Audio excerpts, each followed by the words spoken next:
Hi guys, James at RampantLionReviews again for you today with another beer review. For this one we are going to head back down to Germany and we're going to have a look at yet another one of the beers that I brought back with me from my recent trip down to visit my friend Daniel in Bamberg in Franconia in the northern part of Bavaria. And Daniel of course is the one who you've seen in a couple of the videos on the channel. He was the German dude that I lived with that really got me into beer, starting off with the Bamberg Rauch beers of course. But for this one we're actually going to go to a little place just outside of Bamberg to the east called Heiligenstadt, and we're having a taste of my first beer from Brauerei Ott.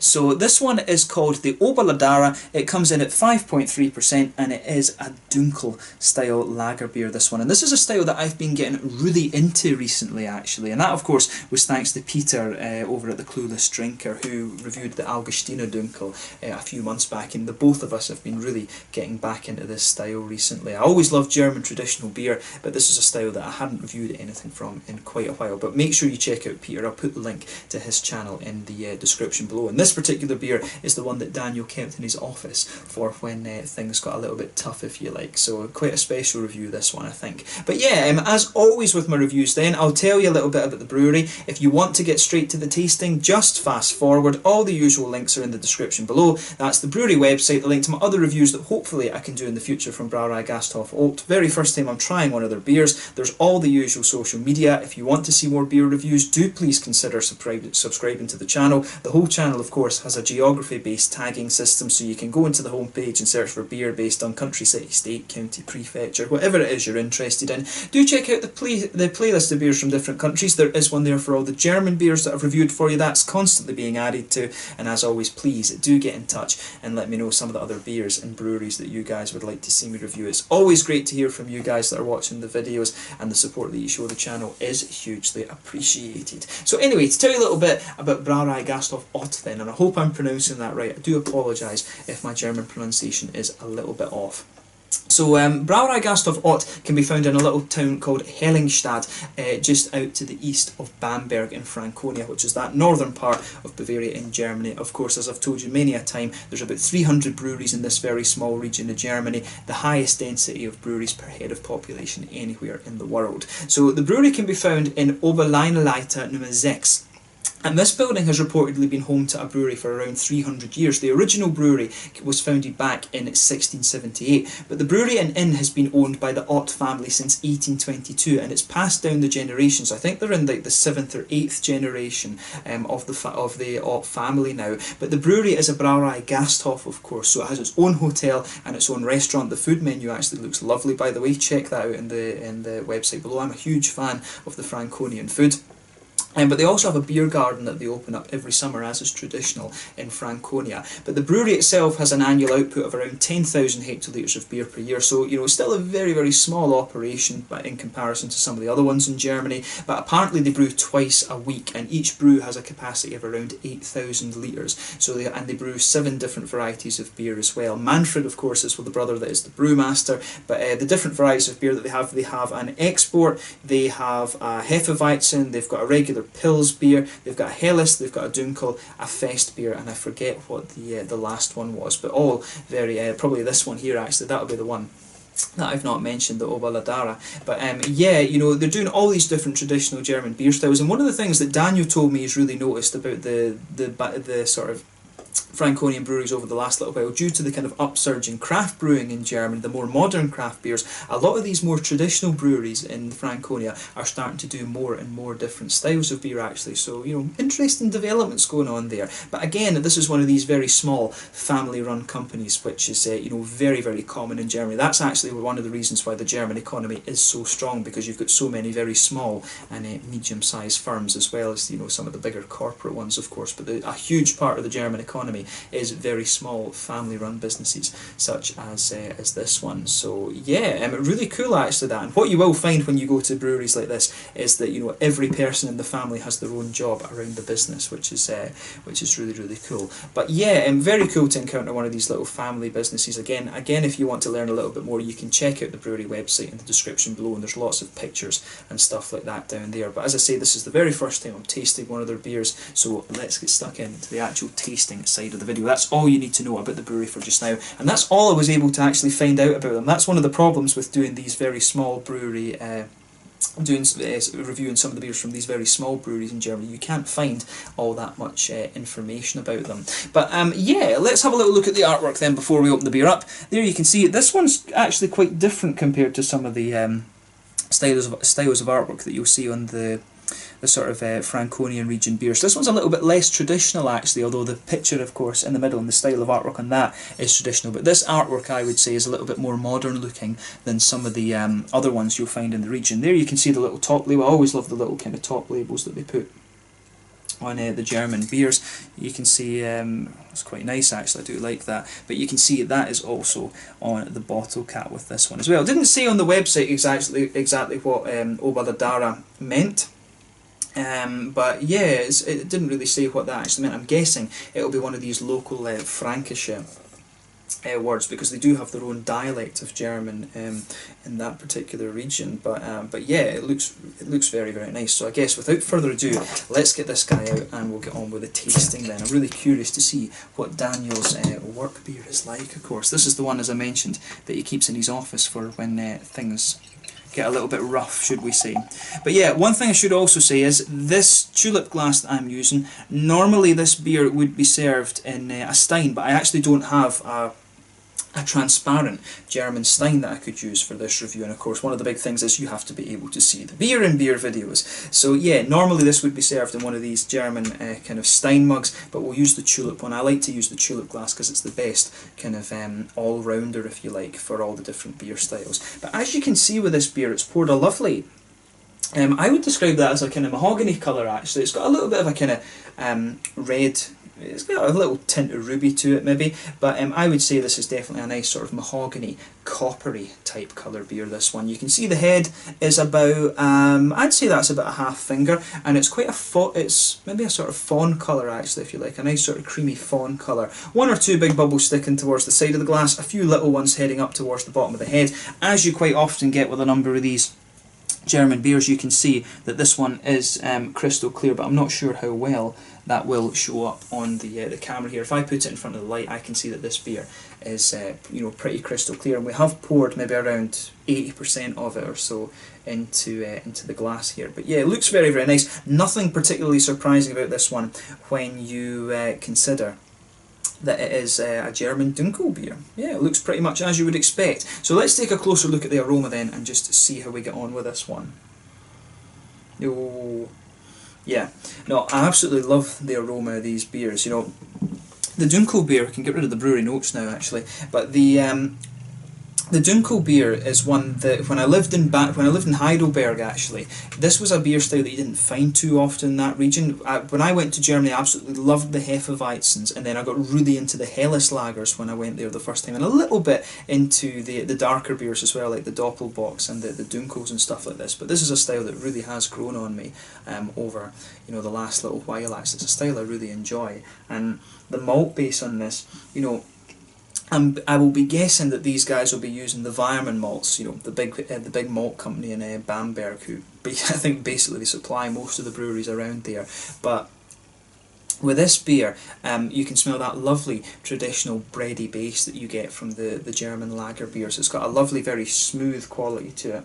So you can really smell that there. This one has a little bit of an almost, to me it always smells like, I've always said that German bakers are some of the best in the world. When I go to Germany, I absolutely stuff my face on the bread, and with this one it really smells just like a nice fresh bread crust. That's what you really get out of the malt base in this one. So you've got a little bit of the kind of white bready quality in there, a little bit of maybe a kind of bread crust in there too. There's a little bit of a brown sugary note in this one, of course. It actually smells like a kind of toasty brown sugar, but at the same time there is a little bit of a kind of syrupy or caramelised element to it. It's got a very slight aroma of treacle, this one, to me, a very, very slight note to that. So the brown sugary notes that you're getting out of this one, to me, are quite, are a little bit more syrupy than some of the other Dunkel style beers that I've come across. But yeah, the aroma to this one is very, very nice. As you would expect from this one, the Dunkel lager is a little bit more malty than its Helles counterpart, of course. But yeah, you've got some nice hoppy elements to this beer as well. I would be guessing that it'll be Hallertau or maybe a little bit of Tettnanger hops, probably more likely Hallertau. that they're using in this one, but you get a nice little touch of earthiness in there, which blends really well actually with the slightly more toasty, syrupy element that this beer has. There's a little bit of that almost sweet, typical German noble earthiness in there. You've got a little bit of the kind of distinctive noble floral qualities as well, a little bit of grassiness, and you can pick out a little bit of fruitiness in this beer as well. For me, it's got a little bit of a slightly kind of, I want to say slightly figgy or blackberry note. There's a little touch of that kind of coming out of this one. All of these things, of course, are things that you would expect from a German Dunkel beer. There's nothing overly surprising about this one in the aroma, but it always amazes me when you go from version to version, if you like, between breweries. They've always got their own little quirks, and the thing that's really catching me about this particular beer is the more syrupy, that slightly more treacly, syrupy type character that the brown sugars have in this one. But I do like the smoothness of the bread crust, and I really like the malty elements to this beer. But it smells really, really nice, and you know, pretty much what you would expect from this style. There's nothing surprising about the aroma, but that's one of the things about this style. It's you're not expecting a surprise here. You always just like trying these different. I always just like trying different things from the different breweries around the region, and this is a style, as I say, that I very much enjoy. So without further ado then, as I always say, take a little bit of time and just enjoy the aroma of the beer before you get stuck into it. But without further ado, let's have a taste of this beer then. So this one is the Obaladara from Brauerei Ott, just outside of Bamberg in Franconia in the north of Bavaria in Germany. Big shout out to Daniel once again for making this review possible. He did give me this bottle of beer, so let's get stuck in. Slàinte, skål, Prost.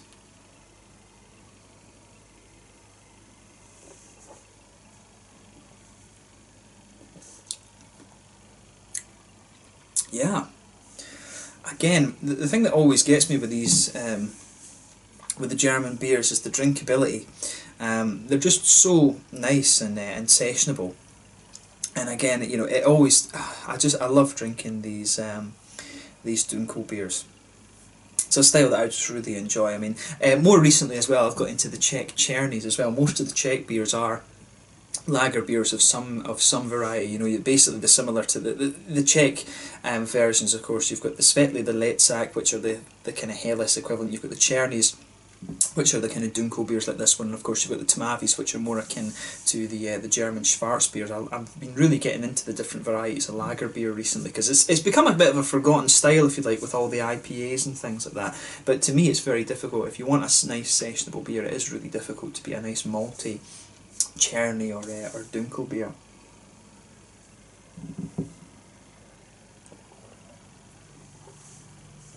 But yeah, this one's really, really nice. So to me, it's just always nostalgic having a go at some of these beers. Let's just stick the last little bit of it in the glass. But yeah, again, the thing that's striking me about this one, I like the malty qualities that you get out of this beer. So you can feel straight away with this one, you've got that nice bready quality that just blankets the middle of your tongue there. The malt in this one actually does have a little bit of a crispness to it. I wonder if they've put a little touch of there's maybe a little teeny bit of a kind of Pils malt, a little bit of Pils malt in there, just to give it a little bit of crispness. I'm finding the malt bit of this one has that lovely smoothness, but there's just an element of crispness to it the further that you go into the aftertaste with this beer. So you can feel that nice, slightly brown bready quality just blanket the middle of the tongue, and the further you go into the aftertaste, the middle of your palate just dries out a little bit, and you get more of the kind of bread crusty element to this one, that nice toasty bread crusty quality. In the very centre of your palate, that's where the brown sugars come out. It's got a nice, you can pick up a little bit of the kind of syrupy note to this one, as I was picking up in the aroma, but it's not quite as pronounced as I thought it was going to be. But at the same time, in the very centre of the palate, you do get a nice little bit of that. There is a kind of toasty element to the brown sugars in there as well, which is nice. I do like how everything is going together in this beer. Actually, it fits together very, very well.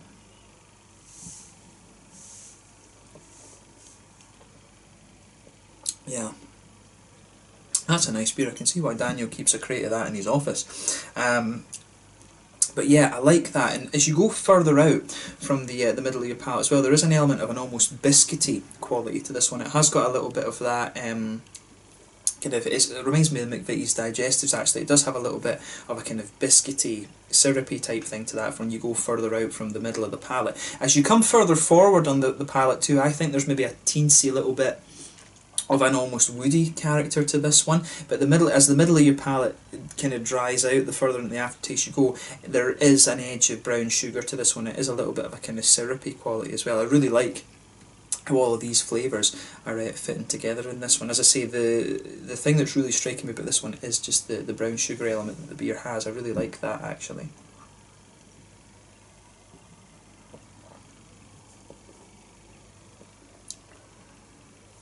Yeah, this is nice, and the thing I'm noticing about this one is just the drinkability to it as well.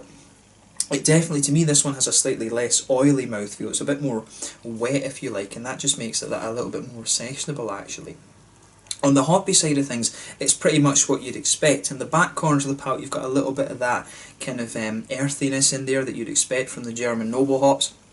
It smooths out a little bit, and as you come further forward, you get a nice slight, it's not even spicy this one, it's just got a nice kind of floral aromaticity to it. Then round the very front curve of the palate, you've got a little bit more of a kind of lighter and grassy sort of thing. This kind of citrusy notes actually from the grassy side of the hops are a little bit more pronounced in this one, which is kind of interesting. There is a little bit more dryness in the hoppy side of things to this beer than I've had with other Dunkels as well. That's another little quirk to this beer, but of course behind the very front curve of the palate, that's where you get that little oily bubble where those juicy fruity esters start to come out of the beer, and I like that little side of it as well.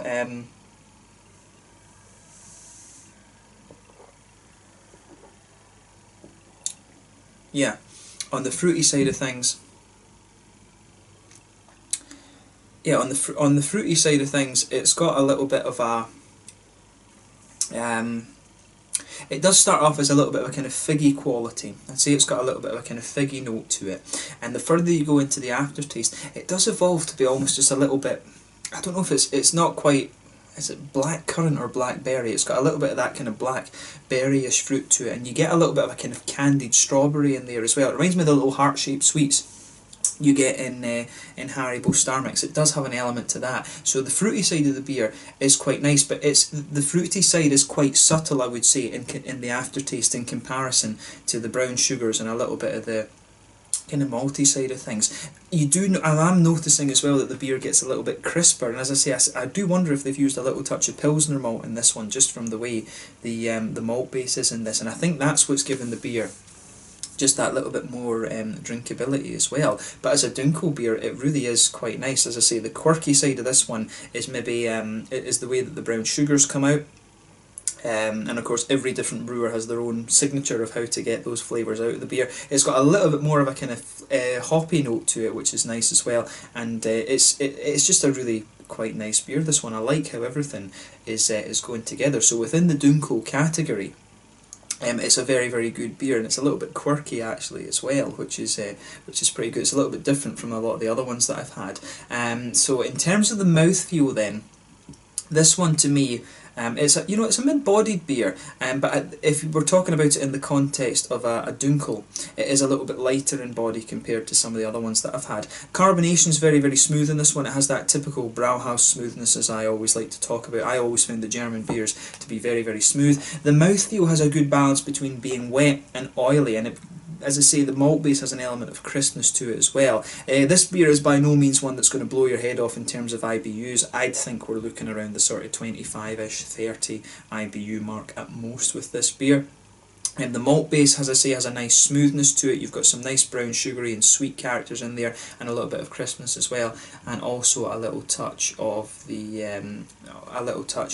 a nice juicy fruity note as well. But the main focus into the aftertaste is on the malty side of things. I'm noticing this beer just has a little bit more of a slightly woody element to it as well, the further that we get into the aftertaste. But overall, in terms of a Dunkel beer, which is a style that I very, very much enjoy, I think this one is pretty nice. The quirky side of it, as I say, is how the brown sugars come out, more of a kind of syrupy, treacly brown sugar note to it. This one has got a little bit of crispness in the mouthfeel as well, and there's also a little touch of presence from the hops also. But yeah, to me, really, really nice beer, this one, and I'm glad that I was able to review it. So thank you once again to Daniel for giving me the bottle of this one to review for you. And as I say, hopefully I can review more Dunkels for you over the next little while. It's a difficult style to get a hold of here in Sweden, of course.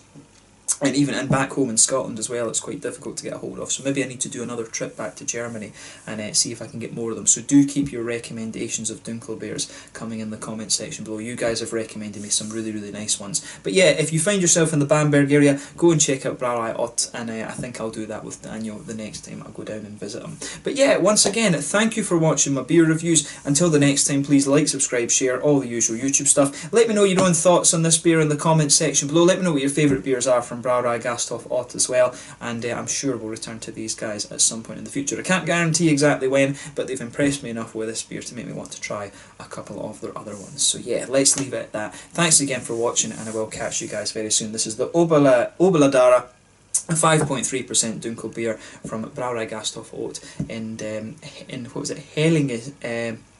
Heiligenstadt, just out to the east of Bamberg in Franconia in northern Bavaria in Germany. Once again, thanks for watching, and I will catch you guys very soon. Until the next time, Slàinte just now, and I'll catch you guys later. Slàinte, Skål, Prost.